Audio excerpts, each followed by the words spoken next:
So these are the final 10 kilometres of the fifth and final stage of the Vuelta Ciclista at Andalucia, the Ruta del Sol, the 69th edition of this race, which is nearly 100 years old. It will be in 2 years' time. What a ride by Dries de Bont of Alpecin-Deceuninck here, the remaining rider from the breakaway who's been away now for 170 kilometres. And he's still out there by himself and riding an incredible set of watts to stay clear of this chasing peloton. I have to say the tape between the posts there is a very neat way of ensuring that is done quickly and safely, cornering off one edge at a roundabout here as the riders rip around it on their way down to the seaside, heading as they came from Granada province, heading westward and then southward with the wind at their tails as well, pushing both Dries de Bont and that chasing remaining peloton onwards towards Malaga. And they finish in Alaurín de la Torre in 10 kilometres time, but they've got to catch this man first. I wonder if there's an opportunity here for some riders to try and jump across to him as well. It would be nice at the tail end of this one, Brian, to see maybe some late attacks as well. Just depends how organised they can get in there and whether Movistar, I guess, are thinking about trying to bring this all the way to the finish. I don't think there's many riders in that peloton behind are capable of staying away the last 9 kilometres. They may try, but I think it's going to be very difficult, because I really do think that there's 3 or 4 teams in here do believe that potentially they can win this stage today. And you know, we've mentioned a few names there. I'd really like to see who's there from Intermarché, if Bonifacio has actually made it, or Dion Smith, who we know can sprint well, but definitely Garcia Cortina is here for Movistar. Then we get Covey with UAE Team Emirates. I think Omar Fraile will be the man, or the go-to man for Ineos Grenadiers, just coming into our picture at the moment. Looking at Bahrain Victorious, I would think that Mohoric would be their best bet.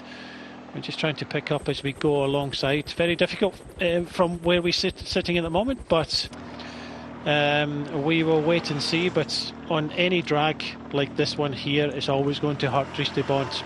And I have to say, well done in your efforts today. He tried the other day, didn't he? And he came up a little bit short, but just a pity, you know, 1 or 2 riders couldn't go with him. But all over for Dries de Bont, as Nelson Oliveira is leading the peloton now, and you can see that Garcia Cortina just kind of setting himself up there. A few of the Intermarché riders just a little bit further down the peloton, but I'm sure they'll be up for the fight. Has Bonifacio or Smith made it? That's the riders in the kind of fluorescent yellow a little bit further down the peloton. Look at Dries de Bont there, what a professional. You could see him looking down the group as well to see who was there, and he slotted himself in about 5th body, nearly slotting himself in, not quite, no one's offered him a wheel just yet, but I think he's having a look around, Brian, I presume, to see who else is in there from his team. As you mentioned, Axel Laurence is definitely there. I'm wondering if Lionel Tamino is there as well. I haven't seen that many of the dark blue jerseys, no. I don't think Tamino is there. I think it's Samuel Gates and Axel Laurence, the 2 riders towards the back there. There's one other rider in there, just trying to pick out his number, but Laurence is 65, definitely a strong enough rider. And it's actually Aldani that's made it in here, so they've got some fast guys to try and deliver. They're sitting back for the moment, just allowing Movistar, but I can't see anybody trying to go on the attack now. Movistar are taking control. I think everybody's just starting to concentrate on this sprint finish. This is Enric Mas, who has moved up to 3rd in the last 2 days in this Ruta del Sol. I do apologise, I'm talking absolute nonsense. He's moved up to 5th. 5th place, 154 down, and what I meant was he's been in the top 3 on the last 2 stages. He was 2nd yesterday. You'll excuse me a little bit of that brain fade that Brian was referring to. I'll put that down to all the Zwift e-racing fun last night, giving me a late night. I'm not accustomed to that sort of thing at my age.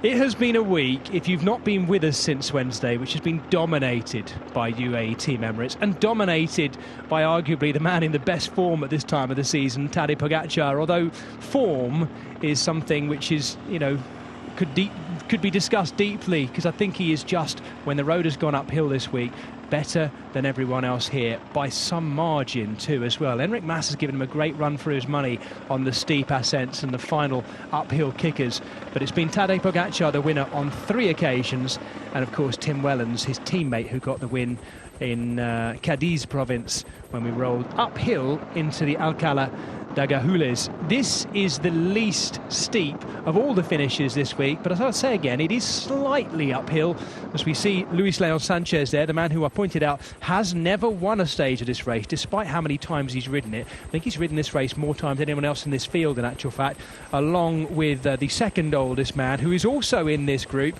and that is Danny Navarro. I've seen him already with the number 153 on his back, moving up on the outside in the purple colours of Burgos Biache, so they have at least 2 riders in there, the Burgos team. Rafa Majka is the first of the UAE Team Emirates riders there, with those former Polish champion stripes on his sleeves. And there is Ivan Garcia Cortina with the tattooed arms, second last of that group, with the slightly curly locks sticking out.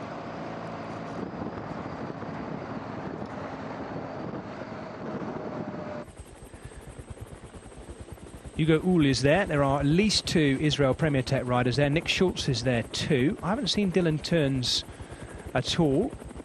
I'd be surprised if he wasn't in there though. Sjoerd Bax is the Dutchman we've been looking at there. Once again, Tim Wellens seems to be in a kind of road captain role here, Brian. He's giving, I don't know whether it's instructions, but he's certainly feeding information to Pogačar a lot. And I wonder if this is the new role for Tim Wellens in this team. It's not just about being as strong as he is, but maybe sharing his experience. He's certainly the most vocal. He definitely is, and I think it's just it's maybe something they haven't done yet, maybe a little bit in training, but potentially just working away, maybe asking him if he wants to get involved with the lead out and how he's going to play out, because they want to keep him safe as well. They always want to keep the yellow jersey safe, but I think potentially with Covey they've got a potential of winning every stage here in the Ruta del Sol. So just making sure that what is the plan in the run in and how they're going to play this lead out. But Movistar have ridden today, Intermarché have ridden today. They've kind of disappeared a little bit. They're just starting to come up on the right-hand side now. They do have numbers, and I really do think that Bonifacio is in here and he could be their sprinter. So 2 teams have ridden to control the breakaway, and that is Movistar and Intermarché today. Not always the teams that ride at the front get the reap the rewards at the end, but Garcia Cortina is the man for Movistar, and I think it's Bonifacio for Intermarché. Right in the middle of his shot there is Jeremy Cabot, who I mentioned earlier had been marshalling the back of the peloton. It seems to have worked for him. Lotto Destiny are there in good numbers too as well, Brian. We haven't mentioned too much of them so far, other than of course that they had a rider in the breakaway today in Pascal Enkhorn. I think they've got Andreas Krohn there, who made it. He was only, I think, Lotto Destiny rider that actually made it over the top in that front group. But they have come back to the fronts. Enkhorn has already been in the breakaway, but they've got Milan Mentong. I think if he's in here, would be their fastest man. Filippo Zanna, the Italian national champion, is in the middle there.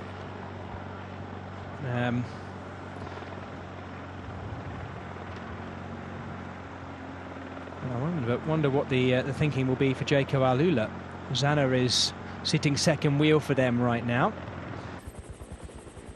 Their fastest finisher is probably Felix Engelhardt, the German, but I've not seen his number come up just yet either. Oh, Alpecin-Deceuninck have more riders in there than I realised, actually. And Sam Gaze is there at the back as well.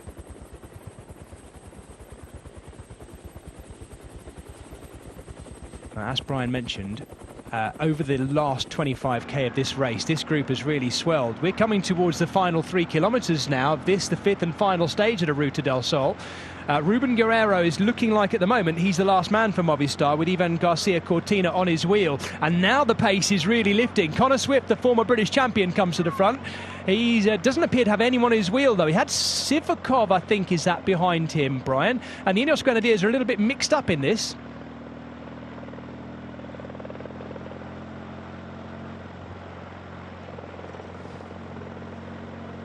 Ineos Grenadiers tried to come with speed there to mix things up around Movistar, but Movistar are having none of it and trying to hold their formation together. This is getting a bit messy.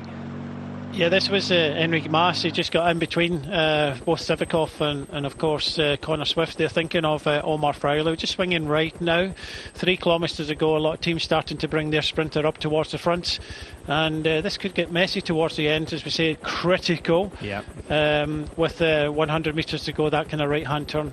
So we're inside the last 3K. That means that Tadej Pogacar's jersey is safe should anything happen. Not that we want it to at all. The rider off the back there is Dries de Bont. He just did a massive turn there for his team and sat up under the 3K to go banner. Hats off to that man today. And another one who was in the break, Pascal Encorn, doing the same now for his Lotto Destiny team.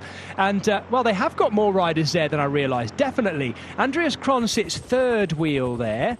And Pascal Encorn doing his best. The bunch is splitting into 2 kind of lines there and weaving all over the road here. This is the last big roundabout, but we have another couple of smaller ones before they come to the line itself.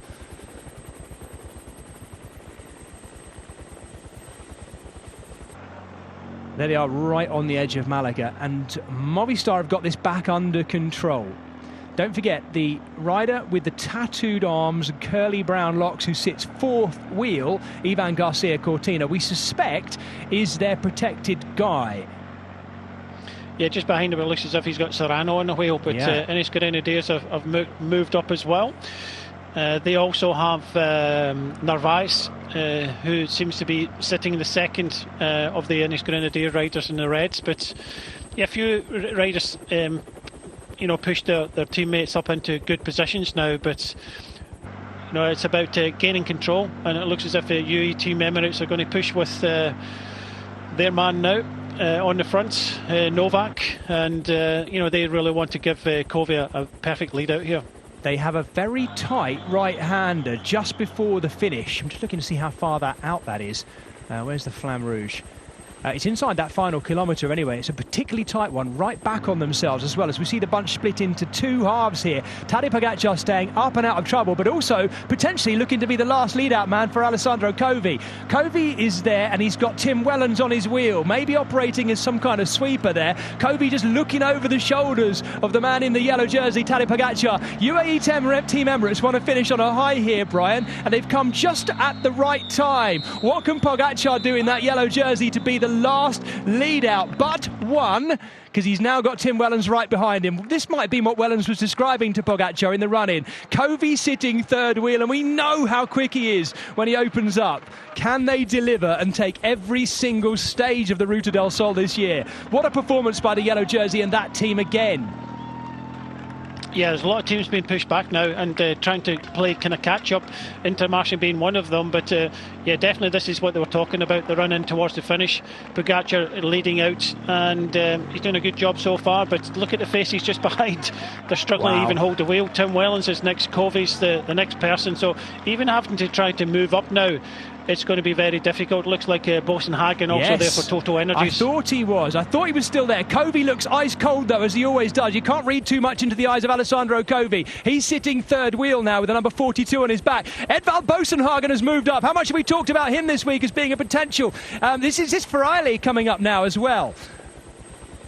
Oh, is that Narvaez? Guerrero's there in 5th place there. I think Garcia is lost out here. He can't hold on. This is a tougher finish than most people thought. Covi now is striking out for victory now. Mohoric there, but he doesn't have it. So Covi going from the front with Omar Fraile on his wheel. Fraile coming off the wheel of Covi. What has he got left? He's got everything left by the look of it. What a massive gear. That's the sweeping right-hander I was talking about. And he was the first one into it. I think he knew that would be the decisive moment. Omar Fraile of Ineos Grenadiers is going clear, and he's going to win the stage. The British team, the Spaniard on the British team, has got something to take away from this race, and they've snatched it from a last-minute raid by the UAE Team Emirates to try and lock out every single stage. What a brilliant performance by Alessandro Covi.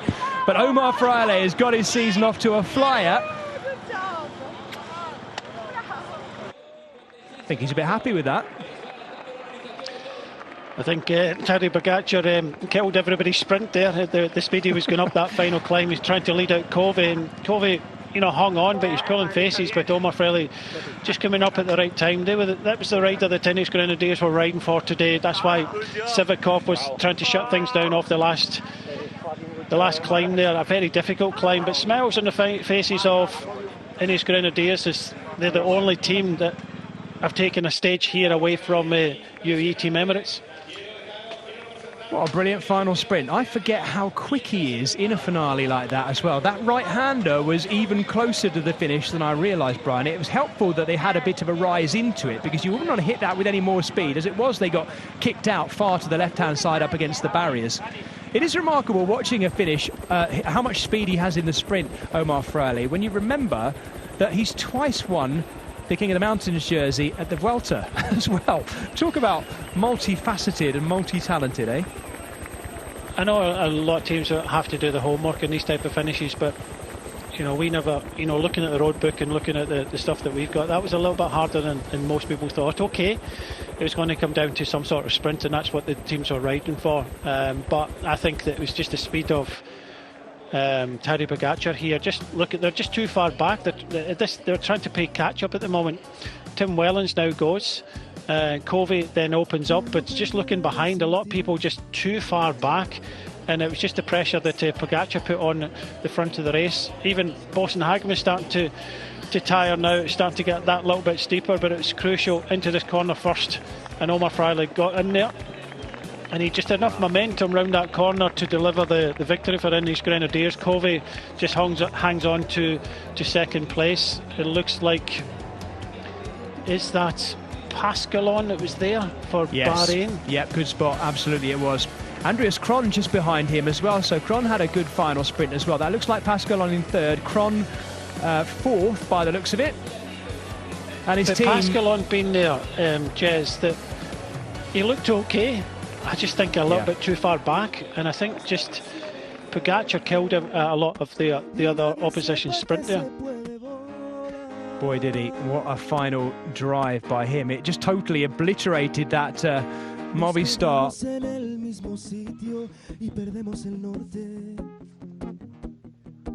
Yo soy más de mi desequilibrio y viajar no sé a dónde. Voy mirando tus ojos, coge el miedo y vivamos el presente.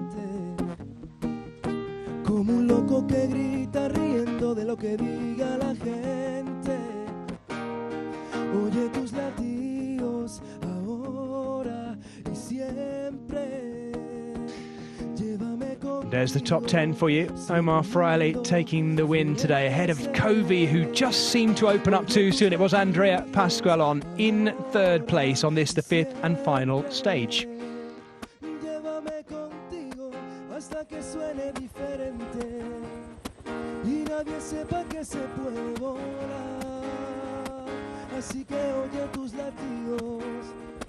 Así que llévame contigo hasta que suene diferente. Oye tus latidos.